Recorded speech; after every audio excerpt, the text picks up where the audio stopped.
بيت المصطفى صلى الله عليه وسلم، آل بيت الرسول سلام الله عليكم والتسليم.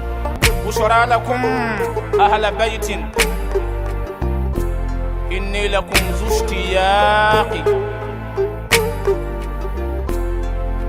نعم الأئمة آل البيت والإسام، أسباب طه بنو زهرائه الفاطم. مولاي صل وسلم دائما أبدا على حبيب. بسم الله وبه نستعين. اللهم صل على محمد وآل محمد. أما المشرف التي في الجبه وموفوه الإسلام يكفر. السلام عليكم ورحمة الله تعالى وبركاته. أو بسم الله أو كاجمك حكم كنا لا نشرفك كنا شرف لا دوبا دوما شرف لا دوبا دوما مي جمك ني ألوكما شرفك بنيا وكف سمانتيو وكدوني أني وكدفوكا نيوكا تاريخي ثم به أني أنكر مغنيون في سجن بالي نينا بالي الشيخ أبو جعفر محمد جباتي آية الله. أمي بسم الله كفاية. السلام عليكم ورحمة الله تعالى وبركاته. وعليكم السلام ورحمة الله تعالى وبركاته. أنكر مو فولي تمنين كوفي أنا برو دا تمنين نونا أنتم دونا كلا سمو كا باتو لانيني جميعهم بألا كرنيا أنكمان جيكا أندونا سلي كونالا أنتنا كما جيان بي أنا نينغالي فولو سلي كونالا أبي نيني هارمدين فيكا جيا كرنيا فيني كجيا بالا جيا فسو جميعهم كودو. بسم الله الرحمن الرحيم. الحمد لله رب العالمين، نحمده ونستعينه ونستهديه. اللهم صل على سيدنا محمد وآل سيدنا محمد بكل صلاة صليت عليهم من أول النشأة إلى آخر الكمالات، صلاة تقبل بها صلواتنا وتستجيب بها دعواتنا وتقضي بها حاجاتنا. ألك أن بصواب مع أبو الزهراء لمن يدفل عليك دام صار عليك يروى sungalo kalo ame ala deli subhanahu wa ta'ala alaka angabatu kelim bela jelemine bijahi sayyidil wujudi muhammadin sallallahu alayhi wa alihi. Abu Zahra anga sigi temenona ankumana seli nafa mimbala ani gundo minumbe seli bara dola biye nyine ngali tengu anamina no ye don fini sharia la abe foko don fini ka sanaya ka bo sofeuma ina fo bawli ina fa nyogomunu jetelendo sharia kitabu konnala ani fana akajeya ka bo mauka hakela akanake fini mini adakalente atigla moye aka ado ani fini façon do doni obike sabuye nenka jone Allah subhanahu wa ta'ala chejanya o kumina na Allah ira ya fokanga laura sutura kaseli. Abu Zahra onye kalande onde amba ansinsi ankara mo luka kuma kaunde ka sango minye alul baitu ya alayhi salam no kira bonawe angwanga dalunu numbe ta kitabu mina angwe al adabul ma'nawiyya lis salat gundo munumbe sella an koro munumbe sella ni al imam al Khomeini alaka jonyman bain ni alaka waliyu bain nale o sebe o gafe inkono babu mimbe ko adab mutlaq libas ma be fini mindo mo kan ka ladabu jumonita fini don tala sabla namika alubetu kuma info Abu Zahra fanga don ka fo onga layni mawbe seka alubetu jokota chogomi layni re anga alul betu jogota kan dambe aka tuma o trontew jogunyuma munumbula fode kadon okma Abu Zahra al imam ridwanullah alayhi ni babuina abe kuma folo hadama denyere aka ko sigilendo fen saba minka no nash al mulkiyya nash al barzakhiyya ani nash al ghaibiyya al batiniyya mim i danchoko minobiye komi donendo ni mami nyada obado obenedon ani haramade ni abesunogola na abesunogola abisogo keni asinfomuni parce que wasoro yinya intugulendo me ba fo ni kunna ka bosogola ko ne nyayaye e ba fo kwa foranye e ba fo adirama bo o nashani o misali de o fana bɛ farikolo in sanfɛ cogo dɔ la. O fana kɔfɛ o y'i hakika yɛrɛ de ye, i yɛrɛ essence, i yɛrɛ bakun yɛrɛ. O fana bɛɛ lajɛlen bɛ jouer, o bɛɛ lajɛlen nɔ bɛ hadamaden i ni Allah subhanahu wa ta'ala cɛ relation na. Ala ka an bɛɛ sababa ma. O hukumu kɔnɔ i ye fini don cogo min fɔ, Imam al-Khomeini ridwanullahi alayhi ako ka kuma la surunya sabula waati bate an tɛna kitabu in bɛɛ kalan ka kɔrɔ fɔ mais an b'a ta ɲɛfɛ.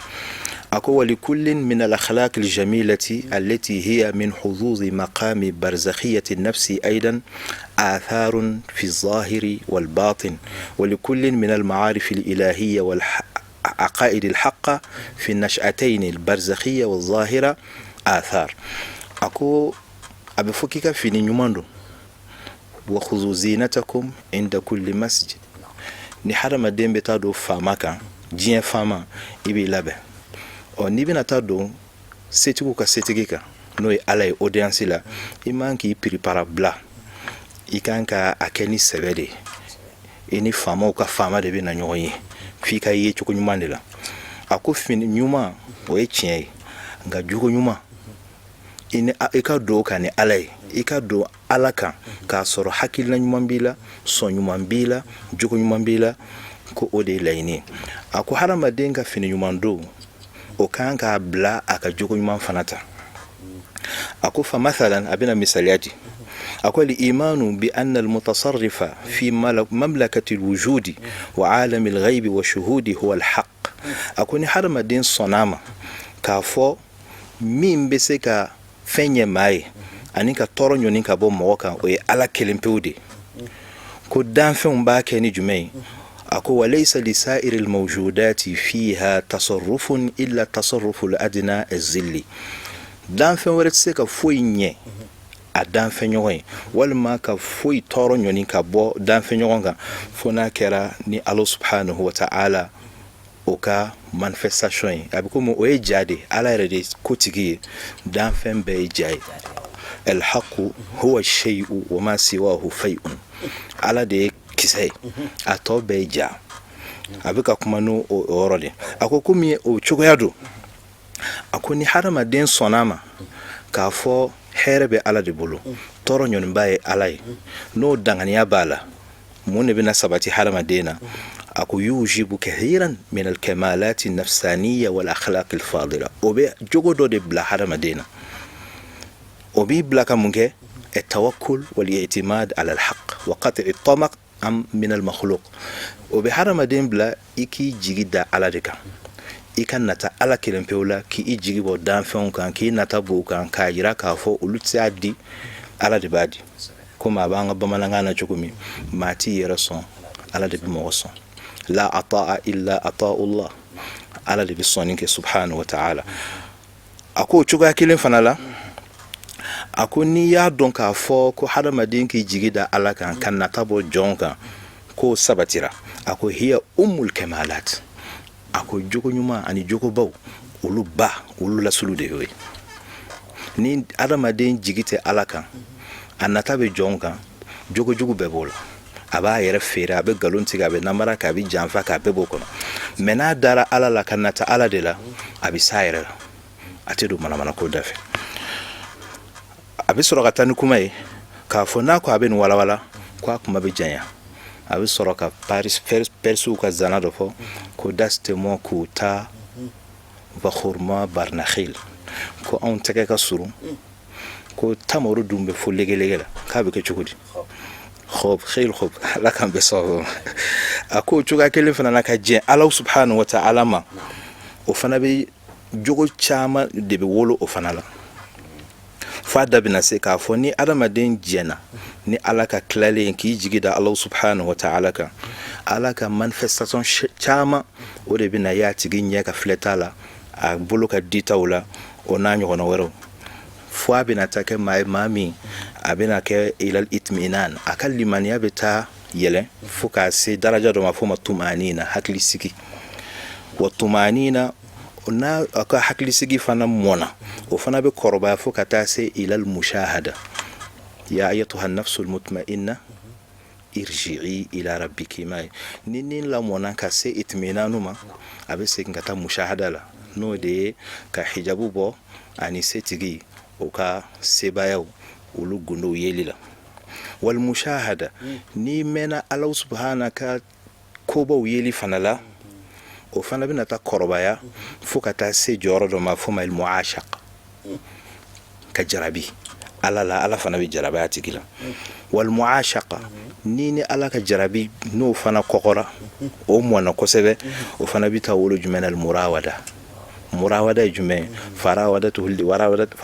allati hiya farawadatu allati huwa fi baytiha murawada jume o kroye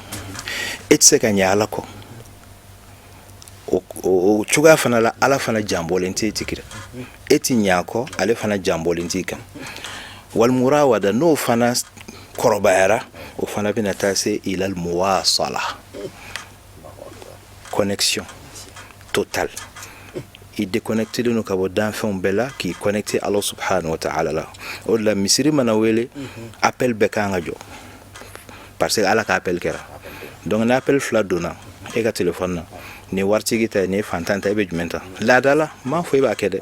mais la dala ok donc Allah subhanahu wa ta'ala ka azan kera mo were ka appel kera be jumenta no asoro ichi ala ka mbesa fama wal muwasala akuni ni ala ka connection fana no o fana arenshira o korobayara ka mo yartaqi ila ma la yasauhu wahamuka wala wahmi abita seyro dola eto do ne refana to da buzar donc niye nyeblay ka foni fini dona akanka ni joro di haramadum odela amba yi ka fo Allah subhanahu wa ta'ala aka jombain الإمام الخميني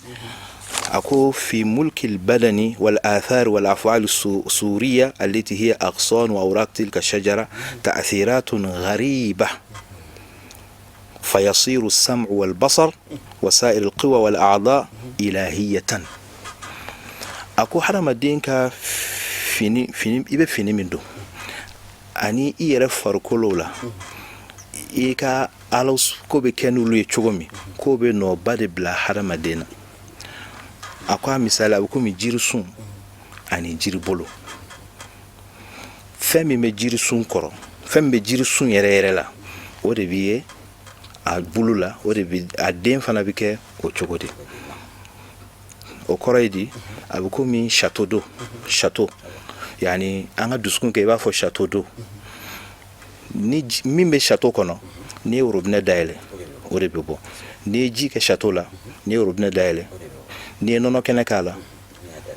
ni joli kala o kuma fembe duskuna o de bi nyela ni alabi duskuna be alafle ibe ala ko de ni alabi duskuna ala ko kuma ibo de lame ni alabi duskuna bolu be ala ko de ke ala kambe sawa ni alabi duskuna ibe ala jenendo fini mima ibo o de do Abu Zahra donc ni bete menen ko fe الإمام الخميني رضوان الله عليه adabina se fini yere chugayuma ako ittikhazul libas ako finin doni o be do fara maka ini ala che janyaka ina fa be do bala chugumi ako fini mana nyeka se chugodo la ka fini wasole ndoye ko harama de abe yarabonya blala parce que tamayuzu binala ne fini façon no do sanga fo fini no do a valeur be tawa kemena mo munu be kere fe otulula donc ebi yere ka fo ngafsa ni nunu te kele donc fini mana ke fini waso le nchugo dola ni limaniati harama dena donc abe yere bonya do ala abe waso bantia do ala abe kaba yere la do ala abe na jon ala ka jona akoka jon ala ka jona khumeninko ako ka jon ala ka jona kuma dola abe harama dembo daraja dola sanfe ki jigi glancho kotola ako binazara wahida tahqiriyya ila abdi min ibadillah ko ka joma ya fleli do ka ala ka jondola ka joala ala bi imako sa mako glancho kotola bile moyase atigla moma fini façon no doni ako fini langolo yere fana doni k'a kɛ i n'a fɔ ne tɛ diɲɛ fɛ, k'a sɔrɔ o ye jan de pour que ka mɔgɔw ɲɛsin ma, ko o fana bɛ hadamaden fana bɔ Ala subhanahu wa ta'ala ka ala jɔnya kɔnɔ pelepele. Dɔw fana b'o kɛ ka fini langoloninw don walasa ka ye k'a fɔ olu tɛ diɲɛ fɛ. I n'a fɔ an ka mɔgɔ caman u b'a lahalayaw la, Ala k'an bɛ sababa ma, ka tila ka u tɛ ko cogo dɔ la walima u kunsigiw tɛ ko, ni n'u i gɛrɛl'o la f'i b'i nu minɛ walama a mana kɛ cogo o cogo i ka don bɛ goya i la. La la la la la. Qul man harrama zinata Allah, ko a f'u ye jɔn de ye Ala ka masiri haramuya, Ala ye min daga jɔn ye. Fɛn bɛɛ ka ɲi hakɛ de la, n'i tɛmɛna dan kan a bɛ kɛ cogoya dɔ ye. Donc Abu Zahra, n tɛ fɛ ka wagati bata, mais hadisa damadɔ bɛ yen ahlul beitu fɛ u kumana finiw kan min na an bɛ kuma o kan. A dɔ ye Imamu Sadiq alayhi salam, a ko man labisa thawban aliyan fala budda min atakabbur wala budda lil mutakabbir min an-nar. Ko fini wasolen façon dɔw bɛ yen ni maa ma fara o doni ma ko a bɛna yɛrɛ bonya de da a dusukun na, n'o kɛra dɔrɔn k'a bɛ jahanama s'a tigi ma. A ko fini modèle dɔw fana bɛ yen n'o tɛ silamɛw ka fini modèle façon dɔw ye, ko olu façon doni a ko a bɛ Ala ka juguya ani Ala ka goyanye a b'o se a tigi ma. Ala k'an kisi ka bɔ o ma. Ala ko la talbasu malabisa a'da'i wala ta'kulu ka a'da'i wala tamshu ka a'da'i fatakunu a'da'i kama hum a'da'i. A kana u ka fini don cogow kɛ k'aw bɔn fɛn ɲɔgɔnw fɛ, k'u ka taama cogow ladege démarches, ko ɲɔ tɛ aw fana bɛ kɛ ne juguw ye i n'a fɔ ninnu fana ye ne jugu ye cogoya min na. Ala ka an bɛɛ sababa. Non. Cheikh na hakila faamu sɔrɔ la, mais i ka nin walawalali na a bɛ n bila ka parenthèse dɔ dayɛlɛ i n'a fɔ an b'a fɔ cogoya min na. E ye kɔrɔfɔli min kɛ finiko la kan sisan, an bɛ se k'a fɔ an ka kalandenya faamu na an bɛ se ka fɔ ni sufiya walawalali ye, mais siya ni sufiya cɛ bɛ cogo di? Alhamdulillah rabbil alamin. I yɛrɛ ye Imam Khomeini ka kumaw mɛn, marahilu bɛ yen cogo min, i bɛ bɔ nin na i bɛ na nin na, i tumani na mushahada fo ka se nin ma. O b'a yira k'a fɔ التشيع والتصوف وجهان لعملة واحدة. شيعة يرى أني صوفيا كيسة o bɛɛ lajɛlen fɛn kelen de. Sabula Shia tɛ dɔwɛrɛ ka Ala kira kanu a n'a somɔgɔw Ala kanunen kɔfɛ k'i jogo k'u ta ye, ka jogojugu bɛɛ bila. Sufiya fana ye jumɛn ye? K'i sɛnsɛn ka bɔ jogojugu bɛɛ la k'i bɛn Ala ni Ala kira ani jɔn ɲumanw ta ma. Donc Imam Khomeini ridwanullah alayhi ale yɛrɛ lettre min ci ka taa Gorbachev ma, a ye Ibn Arabi ko fɔ kosɛbɛ, a yɛrɛ ye ta'aliku kɛ Ibn Arabi ka ko kan. Abu Zahra tiɲɛ don, Shia karamɔgɔ dɔw u ye livre baw sɛbɛn ka sufiya jaga, mais sufiya jumɛn don? O ye sufiya neni ka sufiya dɔgɔya, mais sufiya jumɛn don? Sufiya min n'o b'olu tile la, olu tile sufiw tun bɛ komi i n'a fɔ bi taabolo dɔw bɛ anw fɛ yan, an kɛrɛfɛ jamana dɔw bɛ yen, dɔw b'u ban ka seli ka fini baribarilen don u la k'u kunsigi ɲagasalen to, u tɛ seli k'olu ka shehu bɛ seli, u tɛ seli, u bɛ janaya kɛ, u bɛ gulɔ min, u bɛ manamana ko bɛɛ kɛ ko shehu b'o ta. Silamɛ ɲuman jumɛn bɛ sɔn o ma? Donc Shiaw ban'o la, karamɔgɔw ye sɛbɛnni kɛ o de kan, mais min ye Ala dɔn ani jogo ɲuman ye n'o de ye sufiya ye, o de ye Shia ye. Ala k'an bɛɛ sababa. An bɔlen kɔfɛ sali kɔnɔna n'an donna sali kɔnɔna la, Fatiha kalanni na yɛrɛ maaw falen ɲɔgɔn kɔ bismillahir rahmanir rahim fɔli na fɔbaliya la, an b'a dɔn kira somɔgɔw fɛ olu bɛ bismillahir rahmanir rahim fɔ. Gundo jumɛn bɛ bismillahir rahmanir rahim? Allahumma salli ala sayyidina wa nabiyina Muhammad wa alihi wa sallim. Abu Zahra, gundo min bɛ bismillahir rahmanir rahim na o ye bismillah yɛrɛ kɔrɔ ye. Sabula bismillahi ahlul beitu ye min fɔ an ye k'o kɔrɔ attasimu bisimatillah, me Ala ka tamasiyɛn, me n yɛrɛ kɛ Ala ka tamasiyɛn ye, o kɔrɔ me n yɛrɛ kɛ Ala ka marque ye, o kɔrɔ ne ye Alama ye. Bismillah o kɔrɔ ne kɛra Alama ye. Ni mɔgɔ kɛra Alamɔgɔ ye ka ban, jogojugu kan ka y'o la, o tɛ Ala ka marque ye. Donc mɔgɔ tɛ se ka bismillah fɔ f'i ka a'udhu billahi minash shaitanir rajim fɔ. E ma bɔ shaitanɛ bolo fɔlɔ, e bɛ kɛ Ala ka tamasiyɛn cogo di? Donc bismillahir rahmanir rahim ahlul beitu b'o fɔ u ka fatiha kalantɔ u b'a fɔ ni fatiha banna suran dafalen de bɛ kalan olu ka farida la u bɛ bisimilahi rahmani rahim fɔ ko sabula ko kuranɛ gundo bɛɛ bɛ fatiha kɔnɔ fatiha gundo bɛ bisimilahi la donc bisimilahi olu fɛ ko tɛ min kan ka to yen ala k'an bɛ sababa amina hali bi seli lahalaya kɔnɔna la an b'a ye kunbɛrɛku minɛ b'a la ten turu b'a la siɲɛ fila sigili b'a la an bɛ bɔ seli kɔnɔ ni assalamu alaikum waati na cogoya kama gundo jumɛn minnu position nin fana na alhamdulillah rabbil alamin seli bɛɛ kumakan de yɔrɔ n y'a yirila k'a fɔ bisimilahi n ko min yɛrɛ kɛ ala ka taamasiyɛn n'i ye hadamaden yɛrɛ jɔcogo lajɛ seli la k'i jɔ jɔli o bɛ ala tɔgɔ bɛ sɛbɛn arabukan na cogo min o bɛ alifu de fɔ n'i ye kunbere minɛ o ye allahu el o fɔlɔ ye n'i bɔra kunbere minɛ na k'i jɔ o ye allahu el filanan ye i bɛ taa sujudu min kɛ o ye huwa ye donc ni maa kara ka kelen yɛrɛ fɔlɔ a bɛ komi i y'a yira k'a fɔ ala ne bɔra adamadenw ka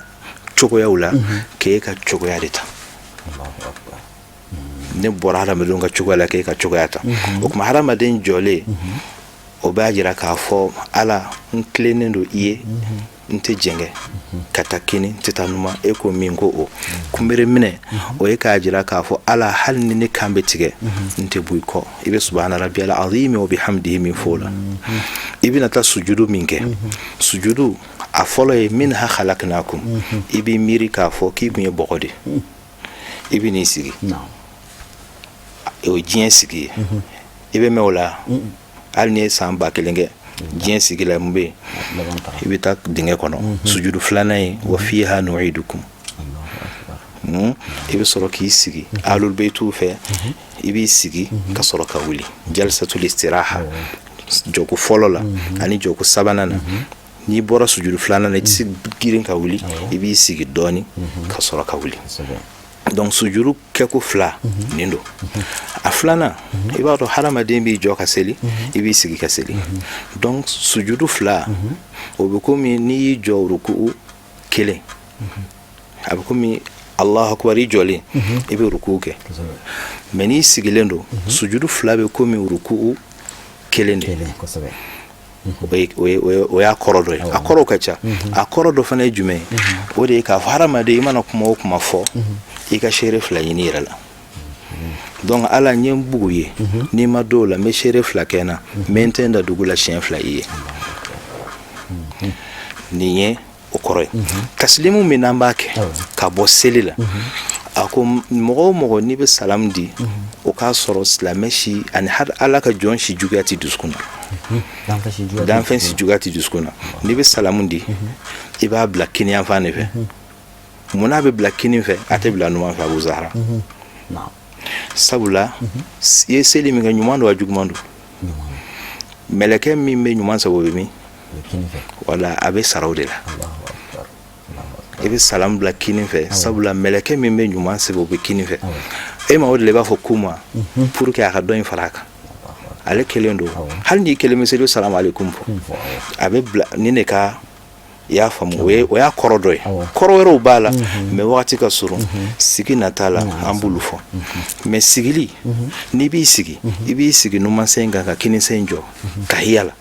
tahiya la i b'i numansen de da ka kinisen k'o jɔ sabula silamɛya la yaminu ni shimalu de don kinibolo ani numanbolo kinibolo ye tiɲɛ ye numanbolo ye kalo ye o kɔrɔ ye k'a fɔ ala nkalon bin ka bɔ n ka ko bɛɛ la i ka tiɲɛ jɔ n ka ko la seli bɛ kuma maa ye tan de ni maaw y'a kɔrɔ dɔn o de la n'a fɔra kuma dɔ la ko seli gansan k'a sɔrɔ a kɔrɔ n'a jogo tɛ yen o tɛ maa kɛ silamɛ ye kuma kɔrɔman de don mɔgɔw k'a ɲini k'a kɔrɔ dɔn ala k'an bɛɛ sababu an bɛ ala subhanahu wa ta'ala deli ala ka an kɛ seliba yɛrɛw ye seli baara kelen o kelen gundo min b'a la kɔrɔ min b'a la ala k'o sabati an na ala k'an ka duwawu jaabi ala ka an ka sunkalo ani an ka waati bɛɛ ala k'an ka batokɛlaw minɛ ka an ka banabagatɔw kɛnɛya ka hinɛ an ka taabaw la k'an ka jamana kɔlɔsuma an ka diinɛ ɲɛmaa minnu bɛ ka ɲuman de ɲini n'u tɛ ka diinɛ kɛ jago kun ye an bɛ ala deli ala subhanahu wa ta'ala ala ka bɔda ɲuman di an n'u bɛɛ ma walhamdulillahi rabbil alamin. Ni segi k'an karamɔgɔ fo ka wale ɲuman dɔn a ka cɛsiri ni a ka wuli ka jɔ la an b'o fɔ tuma bɛɛ ko mɔgɔ bɛ fo i ka kɛn yɛrɛ ye baara kɛ ciko ɲuman i bɛ fɔ ala an bɛ dugawu kɛ a ye ka tila ka dugawu ɲini a fɛ ka sin ka aw yɛrɛ fana fo ka wale ɲuman dɔn aw ka filɛliko ɲuman ani aw ka kanu la ka taa ni jɛmukan ye an bɛ Alahu taala deli ala ka sigida nataw yira ani aw bɛɛ lajɛlen na wassalamu alaikum wa rahmatullahi ta'ala wa barakatuhu. بيت المصطفى صلى الله عليه وسلم آل بيت الرسول سلام الله عليكم والتسليم بشرى لكم أهل بيت إني لكم ذو اشتياق نعم الأئمة آل البيت والإسام أسباب طه بنو زهرائه الفاطم مولاي صل وسلم دائما أبدا